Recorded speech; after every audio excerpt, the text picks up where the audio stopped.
দুনিয়াতে সব রকম অভিজ্ঞতা শুধুমাত্র একটা জায়গায় গেলে পাবেন, সেটা হলো হসপিটাল।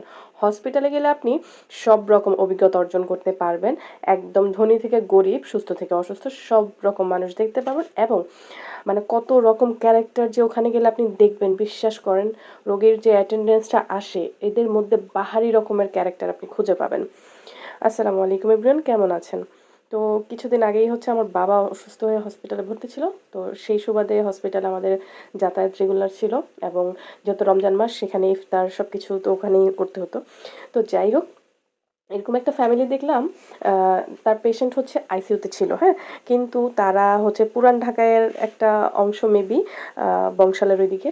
তো আমি দেখলাম মানে রোগীর মানে যে আইসিইউতে আছে তার ওয়াইফ, সে হচ্ছে কতক্ষণ অনেক কান্না করে, অনেক কান্না করে, কান্না করতে, করতে একদম সেন্সলেস এর অবস্থা হয়ে যায়। আবার পরক্ষণে উঠে দেখি খাবার খাচ্ছে, হাসাহাসি করতেছে, গল্প করতেছে, হ্যাঁ?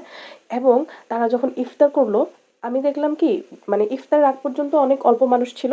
ইফতারের টাইমে দেখলাম কি অনেক মানুষ হয়ে গেছে তাদের ফ্যামিলির। মানে তারা একদম পেপার-টেপার বিছায়া ফ্লোরের মধ্যে বসে কি মানে মানে হুলস্থুল কাণ্ড। এরপরে হচ্ছে আবার রাতের ১টার দিকে তারা সবাই মিলে বসে একদম ভাত খায়, হুলস্থুল হই হুল্লোড় কাণ্ড, হ্যাঁ? কিন্তু এদিকে কিন্তু তাদের পেশেন্ট কিন্তু খুবই সিরিয়াস। তো যাই হোক, তারা মানে এই হাসতেছে, এই কান্না করতেছে, এরকমটা। তো আসলে এগুলো দেখে না আরো অনেক রকম ক্যারেক্টার ছিল। দেখে না খুব অবাক লাগে। মানুষের কত রকম রূপ। অথচ আমরা হসপিটালে গেলে দেখা যায় আমাদের মুখ দিয়ে খাবারই আসে না। ৬ দিন আমার বাবা হসপিটালে ছিল। আমাদের যে কিভাবে গলা দিয়ে খাবার নামছে একমাত্র আমরা জানি।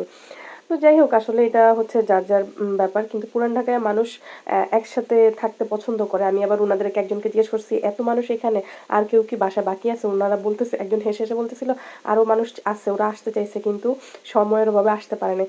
তো আমি আবার উনাকে বললাম কি যে, "থাক, ওনাদেরকে বলেন আর আসা লাগবে না কষ্ট করে। বাসায় আরেকটা মেহফিল করতে বলেন। এখানে কষ্ট করে যেন না আসে।"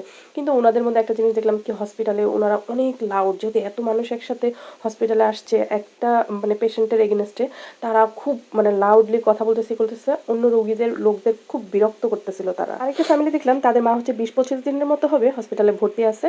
তো তারা ২ টা ভাই থাকতো বেশিরভাগ সময় হসপিটালে, বোনও আসা যাওয়া করতো।